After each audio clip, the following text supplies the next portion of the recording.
தமிழகம் என்னைக்கு தலை குனியாமல் இருக்கும்னா இந்த திமுக காரணங்க வந்து என்னைக்கு ஆட்சியை கலைக்கிறானுங்களோ அன்னைக்கு அவங்க எதுவுமே பண்ண வேணாம், ஆட்சியை கலைச்சிட்டா போதும். நடுராத்திரி 12 மணிக்கு நான் ஏன்டா புடுகாடுக்கு போக போகிறேன்ற மாதிரி அவங்க 11 மணிக்கு அங்கே எதுக்கு புடுங்கினாங்கன்றதெல்லாம் அவங்களுக்கு தேவை கிடையாது. ஆல்ரெடி அந்த ஏர்போர்ட்டுக்கு பின்னாடி இருந்த அந்த இடம் வந்து பார்த்தீங்கன்னா ஒரு ஹை அலர்ட் ஆன ஒரு இடம். அந்த இடத்துல வந்து பார்த்தீங்கன்னா கூரையை போட்டு பிளாக்ல வந்து ரெகுலராக சரக்கு ஓட்டிட்டு இருந்திருக்கானுங்க தான் உண்மை. நேற்று நான் ஒரு அதிகாரிகிட்ட பேசும்போது நான் சொல்கிறேன் சார், நான் ஜென்ரலாக இதை பற்றி பேசிகிட்டு இருக்கும்போது சார் அங்கே நான் கேள்விப்பட்ட விஷயம் என்னன்னா அந்த இடத்துல அதாவது அந்த இடத்துல வந்து மதுபானம் விற்கிறாங்களா சார் பிளாக்ல கூரையெல்லாம் போட்டு விற்க சொன்னோன்னே அப்போது சொல்கிறாரு, உடனே சொல்கிறாரு அந்த சரக்கு அடிச்சு தான் அந்த வேலையை அவங்க பண்ணியிருப்பாங்க, சரக்கு அடிக்க அவன் வந்திருப்பான் அப்படின்ற. போலீஸோட தலைவர் வந்து முக ஸ்டாலின் தானே, அவரு போய் படத்தை பார்த்து ரிவ்யூ கொடுக்கறதுக்கு நேரம் கரெக்டாக இருக்குது. ஒருத்தர் நாய் கூட படுத்துன்னு போஸ்ட் பண்ணுறதுக்கு எனக்கு வாயில் ஏதோ வந்துடும் சார். எனக்கு இங்கே என்ன நடந்துட்டு இருக்குது, டெய்லி நாய் கூட படுத்துன்னு போஸ்ட் போடுறது, நீ போய் படத்தை பார்த்து ரிவ்யூ போடுறது, உங்க டோப்பாக மாட்டீங்கன்னு இதான் வேலையா? இனிமேல் எவனா திமுக ஓட்டு போட்டிங்கன்னா உன் வாழ்க்கையிலேயே மிகப்பெரிய பாவத்தை நம்புறவங்க நான் சொல்கிறேன். நீ பாவ முன்னேற்றத்தை நம்புற அப்படின்னா இனிமேல் திமுக நீ ஓட்டு போட்டினா உன் வாழ்க்கையில் செய்கிற மிகப்பெரிய பாவம் இதாக தான் இருக்கும். என்ன சொல்கிறீங்க? அவங்க வீட்டுக்குள்ளாரையே அவங்களுக்குள்ளாரையே என்னன்னு கேட்டீங்கன்னா திரும்பவும் சொல்லுவேன் சார், அவங்க வீட்டுக்குள்ளேயே அவர் சொல்றதை மதிப்பாங்களான்னு தெரியல. நான் திரும்பவும் சொல்லுவேன், ஏன்னா அவரோட ஆளுமைக்கு அதில் கேவலமா பள்ளி மாணவிகளை கூப்பிட்டு ஒரு நிகழ்ச்சி பண்ணாரு இல்லையா?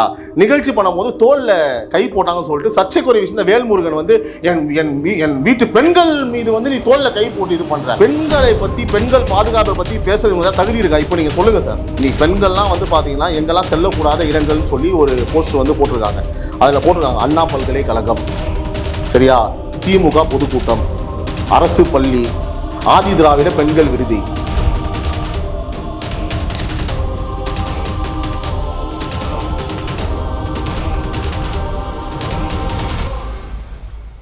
ஜாம்பவான் நேயர்கள் அனைவருக்கும் வணக்கம். நான் உங்கள் கார்த்திக் ராஜா. இன்னைக்கு நம்மளோட அரசியல் அரங்கத்துக்கு யார் வந்திருக்கா அப்படின்னா பத்திரிகையாளர் சிபி நவீன் அவர்கள் தான் வந்திருக்காங்க. வாங்க அவங்களை சந்திக்கலாம். சார் வணக்கம். வணக்கம். நலமா? நலம். நீங்க எப்படி இருக்கீங்க? நலம் சார். சொல்லுங்க சார். அண்மையில் 2 நாட்களுக்கு முன்னாடி ஞாயிற்றுக்கிழமை அன்னைக்கு இரவு கோயம்புத்தூர்ல ஒரு கல்லூரி மாணவியினுடைய கூட்டு பாலியல் வன்புணர்வுங்கிறது நடந்திருக்கு.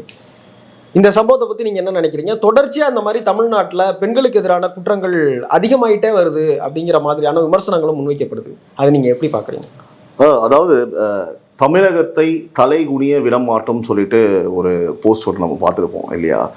தமிழகம் என்னைக்கு தலை குனியாமல் இருக்கும்னா இந்த திமுக காரணங்க வந்து என்னைக்கு ஆட்சியை கலைக்கிறானுங்களோ அன்னைக்கு அவங்க எதுவுமே பண்ண வேணாம், ஆட்சியை கலைச்சிட்டா போதும். அவங்க ஆட்சியை கலைச்சிட்டாங்கன்னு வச்சுக்கோங்களேன், தமிழகத்தில் உள்ள அத்தனை பெண்களும் அத்தனை உடன்பிறப்புகளும் இமீடியட்டாக நம்ம வந்து காலத்தை தூக்கி விட்டுட்டு தலையை நிமிர்ந்து ராஜாமா நடந்து போக வேண்டியதான். சிம்பிளாக சொல்லிடுறேன் சார். இதில் வந்து பெரிய ஸ்கிரிப்டோ இல்லை பெருசாக இவங்க சொல்ல அவசியம் கிடையாது.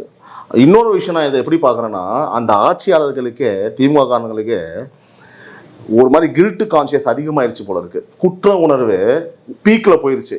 அதனால தான் வந்து இவங்களே ஆதங்கமாக என்ன பண்ணுறானுங்க, இனிமேல் தமிழகத்தை தலையை குனிய விட மாட்டோம்னு பேனர் அடிச்சிட்டானுங்க. தப்பு பண்ணி 4 வருஷமா சார், 4 வருஷம் கழிச்சு டேய் நம்ம ரொம்ப அநியாயம் பண்ணிட்டோம், பல கொடுமைகளை பண்ணிட்டோம் தமிழ் மக்களுக்காக, அதனால என்ன பண்ணுவோம் அப்படின்னா ஃபர்ஸ்ட் ஒரு பேனரை போட்டுருவோம். ஏன்னா இவங்க தான் வாழ்க்கையே விளம்பரம் தான் ஓடிட்டு இருக்கு உங்களுக்கு, ஓகேவா? ஃபர்ஸ்ட் ஒரு பேனரை போட்டுருவோம், தமிழகத்தை தலை குனிய விட மாட்டோம்னு போடுறான். இது வரைக்கும் நம்ம குனிய வச்சுட்டோம், இனிமேல் குனிய விட மாட்டோம். அதுலேயும் வந்து பார்த்தீங்கன்னா ஃபெயிலியர் தான். நீங்கள் அதிகபட்சமாக தமிழகத்தை தலைகுனியை விடுறீங்களோ இல்லையோ அதை விட்டுருங்க. உங்களுக்கு வந்து பார்த்தீங்கன்னா அந்தளவு கெப்பாசிட்டி கிடையாது. யூஸ்லெஸ் ஃபெல்லோஸ் நீங்களாம், தண்ட கர்மாந்திரம், ஓகேவா? உங்கள் குடும்ப பெண்கள் இருக்காங்களே அவங்க பாதுகாப்பாக பார்த்துக்கோங்க தயவு செஞ்சு. நான் வந்து ஒரு சாமானிய மக்களாக நான் கேட்குறது என்னன்னா, இவங்களை நம்பி இனிமேல் வந்து உங்கள் பெண்களெல்லாம் வெளியில் வந்து நீங்கள் அனுப்புனா இனிமேல் நீங்கள் உங்கள் சேஃப்டியை பார்த்துக்கோங்க. நீங்கள் தான் நம்ம தான் நம்ம சேஃப்டியை பார்த்துக்கணும். இவங்களை நம்பி நம்ம பெண்மணிகள்லாம் இனிமேல் ரோட்டில் போகிறதே வந்து வேலைக்கே ஆகாது. இன்னும் 3 மாத காலம் தான். நான் எல்லா பெண்ணும் சொல்கிறது மன்றாடுறது என்னன்னா, எல்லாத்துக்கும் ஒரு முடிவு இருக்கும். சனினா கூட 7.5 சனி தான்.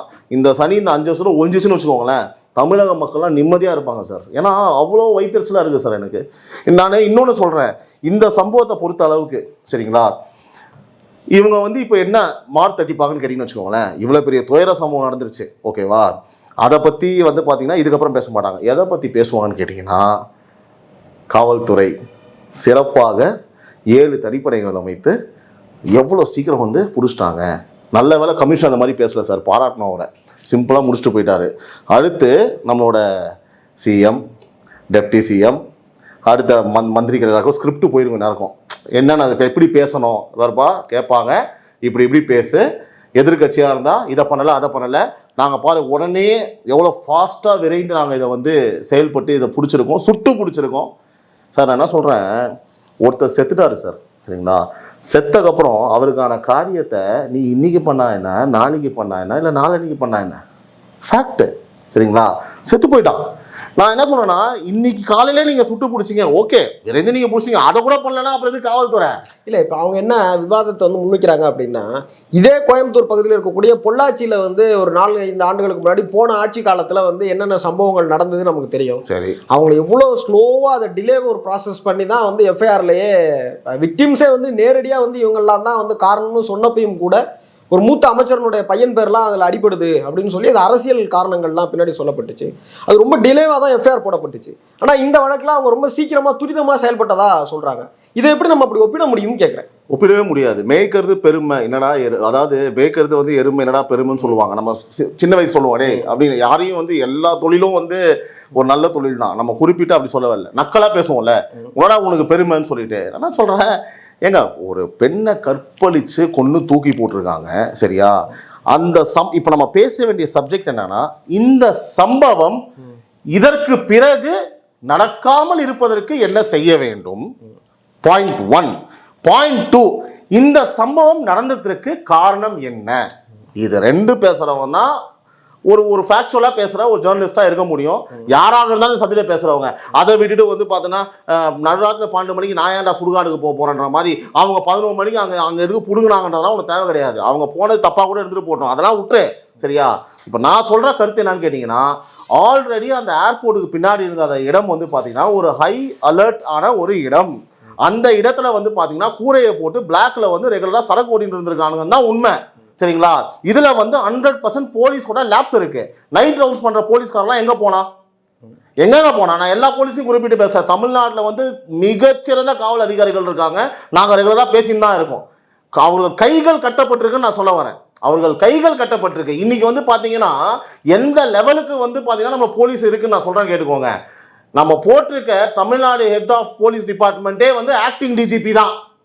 அவர் மட்டும் ஆக்டிங் டிஜிபி கிடையாது, நம்மளுக்கு இருக்கிறதும் ஆக்டிங் சிஎம் தான், இருக்கிறதும் ஆக்டிங் டெப்டி சிஎம் தான். ஒரே நடிகர்கள் கூட்டத்தை சுற்றி தான் நம்ம வாழ்ந்துட்டு இருக்கோம். கேவலம் நம்ம என்ன பாவம் பண்ண தெரியல, என்ன கர்மான்னு நம்மளுக்கு தெரியல. இவங்களுக்கு கீழே நம்ம இதில் இருக்கணுன்றது நம்ம தலையில் இழுத்து இன்னொரு 3 மாசத்துல வந்து எப்படி ஒளிஞ்சு தொலைச்சிட்டானு வச்சுக்கோங்களேன், நம்ம நிம்மதியாக இருக்கலாம். கம்மிங் டு த பாயிண்ட், அந்த இடத்துல வந்து பார்த்தீங்கன்னா அந்த சம்பவம் நடந்த அன்னைக்கே வந்து பார்த்தீங்கன்னா பிளாக்ல சரக்கு வித்துன்னு வந்திருக்காங்க. அதுக்காக வீடியோ ஆதாரம் இருக்கு. நாம் தமிழர் கட்சியை சேர்ந்த நண்பர்கள் வந்து அந்த இடத்துல போயிட்டு சரக்கு கேட்டிருக்காங்க. அந்த அவன் சரக்கு கொடுக்கும்போது சொல்கிறான், சார் வெளியில் ஒரு மிகப்பெரிய பரபரப்பான சம்பவம், ஒரு பொண்ணு சம்பவம் ஆயிடுச்சு, அவனே சொல்கிறான். அதுக்கப்புறம் வந்து பார்த்தீங்கன்னா பாலிமர் டிவியை தான் பிக்கப் பண்ணுறாங்க. அதே ஆள் பேசினா, அதே ஆள் இல்லைங்க நாங்களாம் விற்கிறது இல்லைன்னு சொல்லிட்டு பார்க்குறோம். அப்புறம் ஆதாரம் காமிக்கவுனே அப்படியே கப்சிப்புன்னு ஆகிறாங்க. இது எவ்வளோ பெரிய ஒரு போலீஸ் லேப் சார். நீங்கள் மற்ற சப்ஜெக்ட்லாம் விட்டுருங்க சார், இவனுங்க வெட்டி பெருமையை நம்ம பேச தேவையில்லை. நீ வந்து பார்த்தோன்னா இன்னைக்கு சுட்டுப்பூடி இல்லை நாளைக்கு சுட்டுப்பூடி, அந்த கருமாந்திரம் எதுக்கு? அந்த கருமாந்திரம் வச்சு என்ன பண்ணுறது இப்போ, சரியா? ஒன்றுமே பிரோஜனம் இல்லைன்னு சொல்ல வரேன். நம்ம பேச வேண்டிய சப்ஜெக்ட் என்னன்னு கேட்டிங்கன்னா, 500 மீட்டருக்கு சிசிடிவி ஃபுட்டேஜ் இல்லை சார். சிசிடிவின்றது எதுக்கு சார் நம்ம வந்து பார்த்தீங்கன்னா அந்த விஷயத்தை கொண்டு வந்தோம்? எங்கே சார் நம்ம சிசிடிவி வைக்கணும் நீங்கள் சொல்லுங்கள். அதாவது ஒரு நிறையா தான் நீங்கள் இருக்கீங்க, சிசிடிவி நம்ம எங்கே சார் வைக்கணும்? எங்கே வந்து கிரைம் நடக்குதோ, எங்கே அஃபென்ஸ் நடக்குதோ, எங்கே நம்மளுக்கு தேவைப்படுதோ அங்கே தானே சார் சிசிடிவி வைக்கணும். புரியுதா? நீ பிடுங்கிறது எல்லாமே தேவையில்லாத அணியாகவே இருக்குது. எப்பவுமே தேவையுள்ள அணி எப்போ நீ பிடுங்க போகிற? நேற்று நான் ஒரு அதிகாரிகிட்ட பேசும்போது நான் சொல்கிறேன் சார், நான் ஜென்ரலாக இதை பற்றி பேசிகிட்டு இருக்கும்போது, சார் அங்கே நான் கேள்விப்பட்ட விஷயம் என்னன்னா, அந்த இடத்துல அதாவது அந்த இடத்துல வந்து மதுபானம் விற்கிறாங்களா சார், பிளாக்ல கூரையெல்லாம் போட்டு விற்க சொன்னோடனே. அப்போது சொல்கிறாரு, உடனே சொல்கிறாரு, அங்கே சரக்கு அடிச்சு தான் அந்த வேலையை அவன் பண்ணியிருப்பான், அங்கே சரக்கு அடிக்க அவன் வந்திருப்பான் அப்படின்றார். இன்னைக்கு வந்துருச்சா கரெக்டா?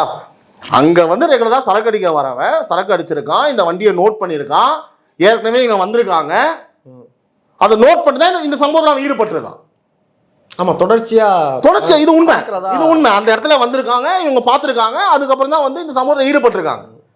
இதுல வந்து பாத்தீங்கன்னா சார், கோயம்புத்தூர் அப்படின்றது வந்து ஒரு இண்டஸ்ட்ரியல் ஹப்பா செயல்பட்டு வந்துட்டு இருக்கு.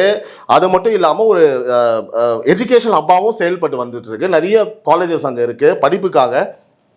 எவ்வளோ பெண்மணிகள் வந்து இப்போ வந்து இங்கே அனுப்புகிறாங்க. இப்போ அவங்களோட அந்த அம்மாக்களோட உணர்வை நீங்கள் நினச்சி பாருங்களேன் சார். ஐயோ நம்ம பொண்ணும் ஊர் விட்டு ஊர் போய் அங்கே படிக்குது, பாதுகாப்பாக இருக்கா சார். ஆப்வியஸாக இருக்கும் சார், எல்லாருக்குமே அந்த பதட்டம் இருக்கும்.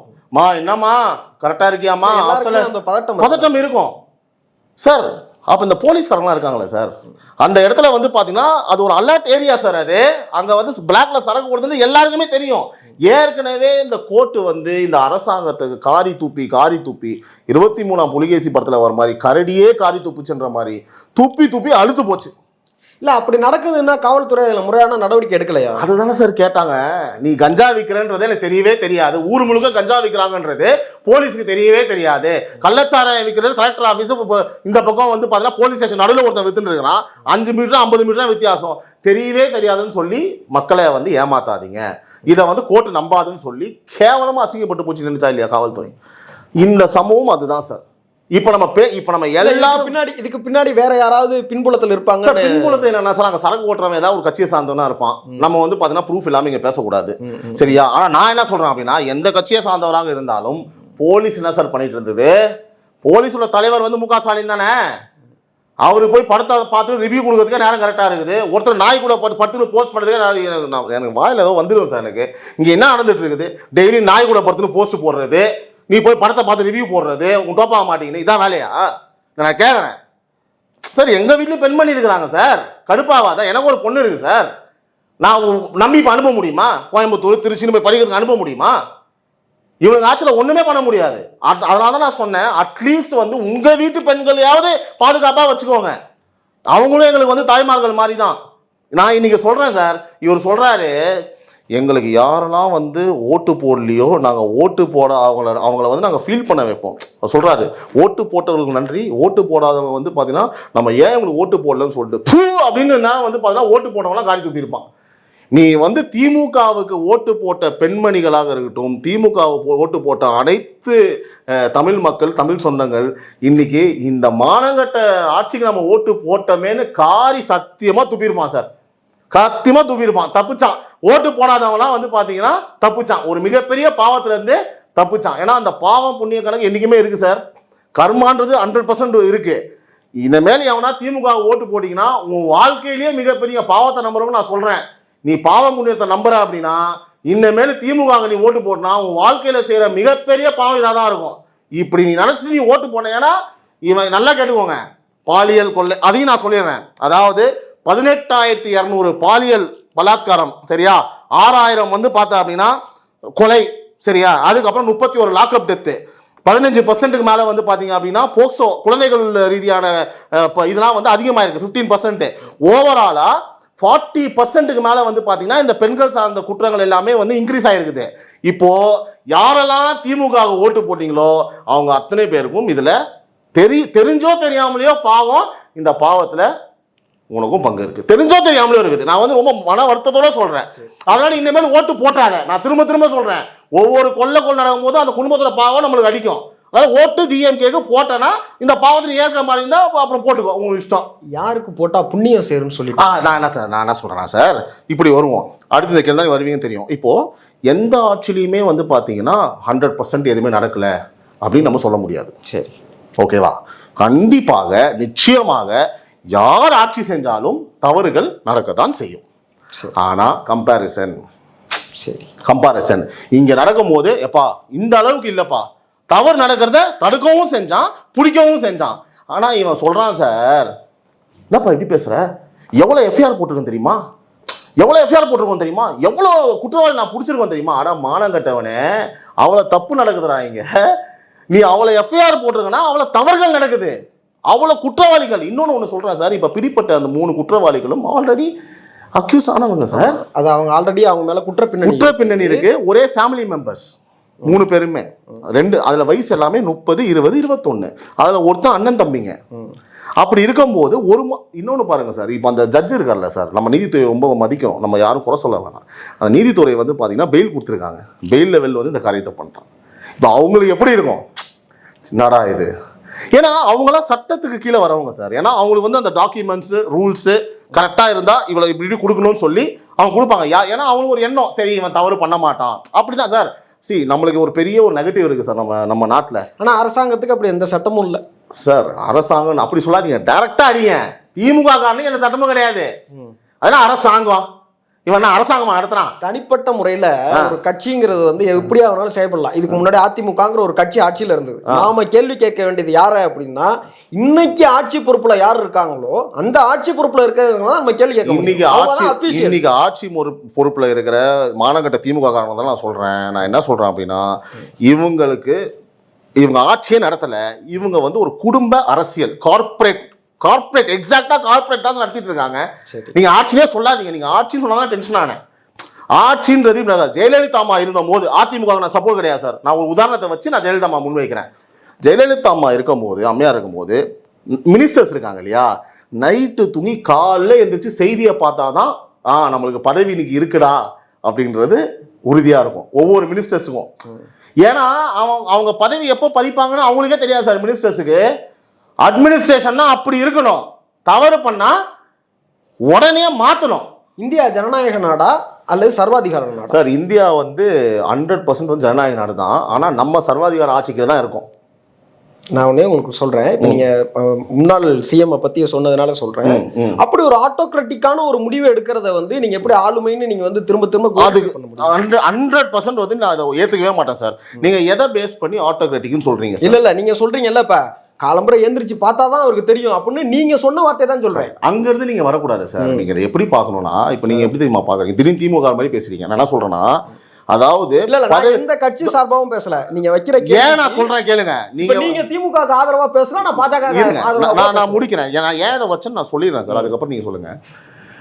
ஜெயலலிதா அம்மா வந்து நைட் ஃபுல்லா யோசிச்சுட்டு இருப்பாங்க, காலைல யாரை வந்து பதவியில தூக்கலாம்னு நான் சொன்னேன்னா, நீங்க வச்ச கேள்வி வந்து நியாயமான கேள்வி. சரியா? நான் அப்படி மீன் பண்ணல. தவறு செஞ்ச மினிஸ்டர்ஸை, அது ஒரு வார்த்தை, தவறு செஞ்ச மினிஸ்டர்ஸை உடனடியாக காலைல எந்திரிச்சா பதவியில இருப்பான். அதாவது குற்றம் நெஞ்சே குருகுருனா மனித கணம் எவனுக்கு இருக்கும் அவன் ஃபீல் பண்ணுவான் தான் நான் சொல்றேன். தவிர எல்லாருமே கிடையாது. இஷ்டத்துக்கு தூக்குவாங்க, இஷ்டத்துக்கு பண்ணுவாங்க நான் சொல்ல வரல. அந்த ஆளுமை இருந்ததுன்னு சொல்றேன் சார். அந்த ஆளுமை இருந்தது. நாங்க என்ன சார் எதிர்பார்க்கிறோம்? இவருக்கு அதிகபட்சமான ஆளுமை வந்து பாத்தீங்கன்னா ஒரு வீட்டு லெவல்ல கூட இல்ல சார். அவங்க வீட்டுல சார் இல்ல. எப்படி நான் தெரியும் சொல்லவா? கேட்டுக்கோங்க.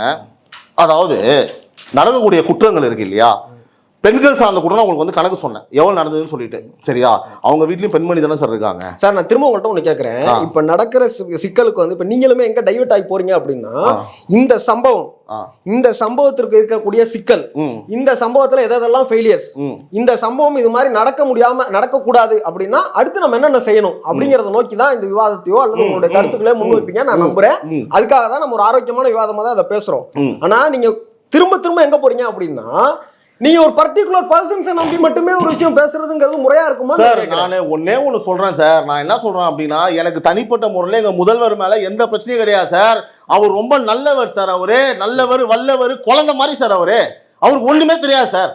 அவர் நல்ல மனிதர் சார். போதுமா? சர்டிபிகேட் கொடுத்துட்டேன். ஓகேவா? முடிஞ்சு. இப்ப நான் பாயிண்ட் வரேன். சர்டிபிகேட் அப்ப இல்ல சார். நீங்க மீண்டும் வந்து பாத்தீங்கன்னா சிங்கிளா ஒருத்தரே நம்ம பாயிண்ட் அவுட் பண்ணி நான் தான் டைரக்டா அடிக்கிறேன். என்ன சொல்றீங்க? நீங்க என்ன சொல்றீங்க? அவங்க வீட்டுக்குள்ளாரையே அவங்களுக்குள்ளாரையே என்னன்னு கேட்டீங்கன்னா திரும்பவும் சொல்லுவேன் சார். சொல்லுங்க. அவங்க வீட்டுக்குள்ளேயே அவர் சொல்றதை மதிப்பாங்களான்னு தெரியலன்னு நான் திரும்பவும் சொல்லுவேன். ஏன்னா அவரோட ஆளுமை திறன் அந்த அளவுக்கு கேவலமா இருக்கு சார். வருத்தமா சொல்றேன் சார். சார், ஒரு பானை சோத்துக்கு ஒரு சோறு பதன்வாங்க சார். நான் என்ன சொல்றேன்னு கேட்டீங்கன்னா, ரொம்ப சிம்பிளா போலீஸ் லேப்ஸ் நான் சொன்னதுக்கு ஒரு பாயிண்ட் முன் வச்சேன் சார். என்ன சார் பாயிண்ட் முன் வச்சேன்? அந்த இடம் ஆல்ரெடி ஒரு ஹைலைட்டான ஒரு இடம். அங்க வந்து பிளாக்ல சரக்கு ஓட்டுறாங்க, வராங்க, குடிக்கிறாங்க, போறாங்க, வராங்க. போலீஸ் எங்க? சிசிடிவி எங்க? போலீஸ் லேப்ஸ் இருக்கணும்ல சார். அந்த இடத்துல இருக்குல்ல. அப்போ எல்லா நேரங்களிலும் இல்ல சார், நான் வந்து ஆய்வுக்கு போறேன், நான் ஆய்வு போறேன். நீ ஆய்வுக்கு போனா போனா எனக்கு என்ன? மழை பெஞ்சதுக்கப்புறம் நீ எங்க போனா எனக்கு என்ன? மழை பெய்யறதுக்கு முன்னாடி என்ன பண்ண? இதனால இப்போ ட்ராமா ஃபுல்லா ட்ராமா நடந்ததுல எல்லாம் ட்ரௌசரை போட்டு சுற்றி இருந்தாங்களே, ஷார்ட்ஸை போட்டு ட்ரௌசரை போட்டு எல்லாருமே பொதுவாக சொல்றேன் நான். அதெல்லாம் எதுக்கு சார்? நான் எக்ஸாம்பிள் ஏன் சொன்னேன்னா, இப்போவும் அதே மாதிரி தான் ட்ராமா நடக்கும்ன்றேன். இப்போ அடுத்து வர ப்ரெஸ் மீட்ஸ்ல என்ன நடக்கலாம் சார்? நல்லா பார்த்துக்கோங்க சார். பெருமை பீத்தல் பேசுவாங்க சார் எல்லாருமே. இப்போ நீங்க சொன்னீங்க இல்லையா, ஏன் நடக்கக்கூடாதுன்னு எவனும் பேச மாட்டான், ஏன் நடந்துச்சுன்னு எவனும் பேச மாட்டான். ஓகேவா? நாங்க உடனே கண்டுபிடிச்சிட்டோம், நாங்க உடனே சுட்டு பிடிச்சிட்டோம், எவ்வளவு ஃபாஸ்டா செயல்படுறோம் பாரு. இந்த மாதிரி யாரெல்லாம் கேவலமான ஒரு அரசியல் இதுக்கப்புறம் பேசுறாங்கன்னா இந்த விஷயத்துல, அவங்கள விட ஒரு ஈனப்பிரிவு யாருமே இருக்க முடியாது sir. Coming to the point இன்னொன்று நான் சொல்லிடுறேன் சார். நான் முதலே சொன்ன மாதிரி அந்த இடம் வந்து கோயம்புத்தூர்ன்றது ஒரு இண்டஸ்ட்ரியல் ஹப்பு, ஒரு எஜுகேஷனல் ஹப்பு, அண்ட் வந்து பார்த்தீங்கன்னா ப்ளஸ் அடிஷனல் ஒரு இன்ஃபர்மேஷனு கஞ்சா, அதுக்கப்புறம் இந்த மாதிரி சரக்கு ஓட்டுறது, ஒரு தனியாக ஒரு மாஃபியாவான ஒரு ஹப்பா, ஒரு கூடாரமாக உண்மையாகவே மாறிட்டு இருக்கின்றது உண்மை சார். போதைப் பொருள் வசம் எல்லாமே மாறிட்டு இருக்குது. அதுவும் ஒரு ஹப்பா மாறுது. இந்த ஒரு விஷயம் ஹப்பா மாறுறது உண்மை. எப்படி சொல்கிறேன்னு கேட்டிங்கன்னா, இந்த 4 வருட காலத்தில் 4 வருட ஆட்சியில் 15 ரெஸ்டோ பார்ஸ் வந்து அவினாசியில் ஓப்பன் பண்ணியிருக்காங்க. எதுக்கு சார் 15 ரெஸ்டோ பாரு? நீங்கள் சொல்லுங்கள். உங்களுக்கு தெரியும் எவ்வளோ சம்பவங்கள் சென்னையில் இவ்வளோ பெரிய மேன் பவர் நம்ம வச்சுருக்கோம், போலீஸ் பவர் நம்ம வச்சுருக்கோம். அங்கேயே தொடர்ந்து வந்து இந்த பார்க்குள்ள எவ்வளோ சம்பவங்கள் நடந்திருக்குன்றது நம்மளுக்கு தெரியும் சார். எதுக்கு சார் அந்த 15 ரெஸ்டோ பாரில் குறிப்பிட்ட சில பாரில் வந்து பார்த்தீங்கன்னா குறிப்பிட்ட சில டேபிளில் எல்லா விதமான போதை வஸ்துகளும் கிடைக்குது என்பது ஒரு இன்ஃபர்மேஷன், நம்மளுக்கு கிடைச்ச தகவல். சரியா? இப்போ உங்களுக்கு பாருங்க, நெகட்டிவான விஷயத்துக்கு எவ்வளோ சப்போர்ட் பண்ணுமோ இந்த ஆட்சி சப்போர்ட் பண்ணிட்டு தானே இருக்கு. நீங்கள் சொல்லுங்க சார். அதே மாதிரி இன்னொரு கருத்து நான் முன்வைக்கிறேன் சார். அதாவது இந்த விஷயத்தில் நம்மளோட லீகல் சிஸ்டம், அந்த கோர்ட்டு, அவங்களும் வந்து பார்த்தீங்க அப்படின்னா தண்டனை கொடுக்கும்போது இந்த மாதிரி குற்றங்கள் செய்யும் இந்த குற்றவாளிகளை நான் இப்போ ஒரு வருட காலம் 2 வருட காலம் நான் என்ன சொல்கிறேன்னா ஒரு 25 வருஷம் உள்ளே இட்டுன்றேன். என்ன பண்ண போகிறான் வெளியில் வந்து? சார் நான் கேட்குற பாயிண்ட் கேட்டு தானே வெளியில் வந்து என்ன சார் பண்ண போகிறான்? சார் ஒரு 6 வயது சிறுமி ஹாசினின்ற சிறுமி பற்றி நீங்கள் அந்த விஷயம் ஃபுல்லாக படிச்சிருப்பீங்க சார். இன்னைக்கு அவன் வந்து வெளியில் வந்து 7 வருஷம் இருந்திருக்கான். அப்புறம் என்ன கூந்தல் உள்ளே வச்சுருந்தீங்க? ஆதாரம் இல்லைனா? ஆதாரம் இல்லாமல் அவன் வெளியே விட்டாங்களாம். ஒரு 6 வயது சிறுமியை கெடுத்தவன் இன்னைக்கு வெளியில் சுற்றிட்டு இருக்கான் சார். அவங்க அம்மாவையும் கொண்டான்னு நினைக்கிறேன் அந்த கேஸில். இப்போ என்ன சார் சிஸ்டமு? சார் நீதித்துறையை நான் குறை சொல்லலை, லீகல் சிஸ்டமே சரியில்லையே சார். உங்களுக்காகவும் எனக்காகவும் நம்மளை சுற்றி எல்லாருக்காகவும் தான் நான் பேசிகிட்டு இருக்கேன். சரியில்லைனா சரியில்லை தான், சொம்பெல்லாம் அடிக்க முடியாது. யாராக இருந்தா என்ன? இவெல்லாம் வெளில வந்து என்ன பண்ண போகிறான்? இப்போ நடந்த சம்பவம் வந்து பார்த்தீங்கன்னா பெயிலில் வந்தாலும் கொண்டிருக்கிறான். இப்போ ஒரு 4 நாள் 5 நாளைக்கு முன்னாடி ஒரு 10 பேர் ரிலீஸ் ஆகி வெளியில் வந்து ரோட்டில் போகிறவன ஒரு 10 பேரை வெட்டியிருக்கானுங்க இஷ்டத்துக்கு கத்தி எடுத்து. அப்போ தான் வந்திருக்கான் ரிலீஸ் ஆகி. இவங்கெல்லாம் வெளியில் வந்து என்ன சார் பண்ண போகிறாங்க? என்ன ஒன்றுத்துக்குமே பிரயோஜனம் கிடையாது. அதாவது வெளியில் வந்தால் தவறுகள் நடக்காமல் இருப்பதற்கு காப்பதற்கு இந்த அரசாங்கத்துக்கு துப்பில்லை. சரியா? அதை நீதித்துறை புரிஞ்சுக்கிட்டு வெளியில் வந்து பார்த்தீங்கன்னா எதுவுமே லா அண்ட் ஆர்டர் சரியில்லைன்னு சொல்லிட்டு இவங்களை உள்ளேயாவது வச்சிருக்கணும். நீங்களும் வெளியில் விடுறீங்க, இவனுங்களும் கம்முன்னு இருக்கிறானுங்க. அப்போ நம்ம மக்கள் என்ன சார் பண்ணுவோம்? நான் கேள்வி இது வந்து இப்படி கேட்டீங்கல்ல, நம்ம வந்து இதுக்கு என்ன சார் பண்ணலாம்? இதுக்கு என்ன பண்ணலாம்? 2 விஷயம். ஒன்று, இப்போ அங்கே நடந்த சம்பவம் ஏன் நடந்ததுன்னு பார்க்கணும். போலீஸ் லேப்ஸு அந்த இடத்துல அவங்க நைட் ரவுண்ட்ஸ் போல, அந்த இடத்துல சிசிடிவி இல்லாத மிகப்பெரிய தப்பு. ஏன்னா அங்கே ஆல்ரெடி சாராயம் ஓட்டுறாங்க, சரக்கு ஓட்டுறாங்க, அங்கே இருக்கு, அதுக்கான ப்ரூஃப் இருக்கு.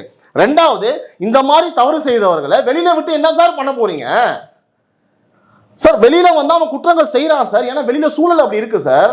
வெளியில வந்து இன்னைக்கு பாத்தீங்கன்னா உங்களுக்கு சரளமா எல்லாமே ஃப்ரீடமா இன்னைக்கு யாருனால ஃப்ரீடமா சுத்த முடியும் அப்படின்னா இந்த மாதிரி கஞ்சா அடிக்கிறவன், கற்பழிப்பு பண்றவன், ஓகேவா, கொலை பண்றவன்லாம் இன்னைக்கு நல்லா ஃப்ரீயா சுத்தலாம் சார்.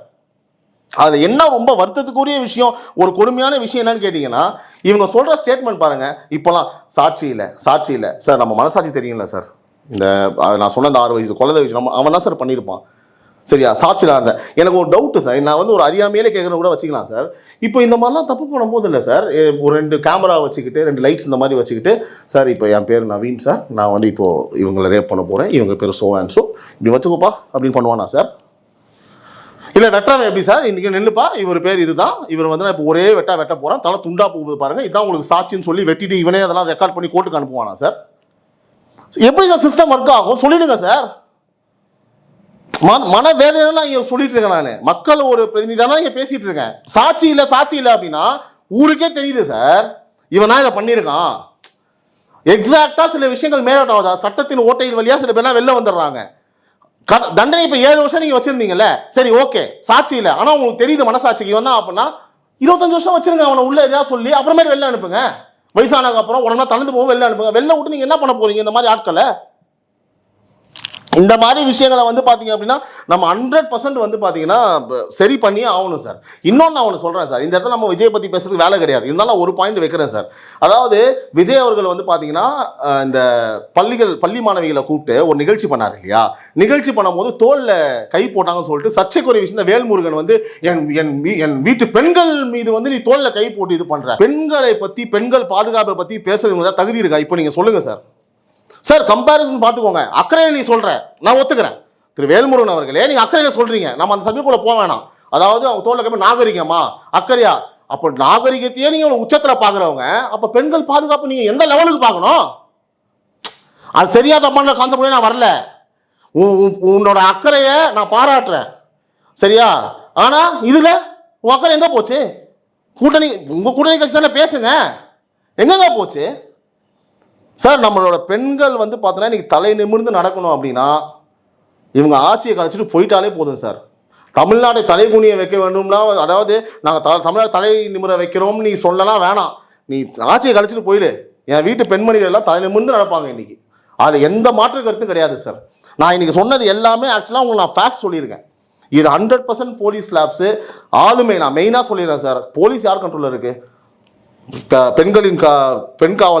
பெண்களின் காவலர், அதாவது இரும்பு கரங்கள் கொண்டு இந்த தமிழ்நாட்டையே அப்படி ஒருவரும் குறை சொல்லவே முடியாதுன்னு சொன்ன தலைவர் மு.க. ஸ்டாலின் முதல்வர் அவர்கிட்ட தானே இருக்கு. அவர் தானே நம்ம வந்து கண்ட்ரோலில் வச்சிருக்காரு, போலீஸ் கண்ட்ரோலில் வச்சிருக்காரு. 100% அவரோட ஆளுமையில் 100% லேப்ஸ் இருக்கு சார்.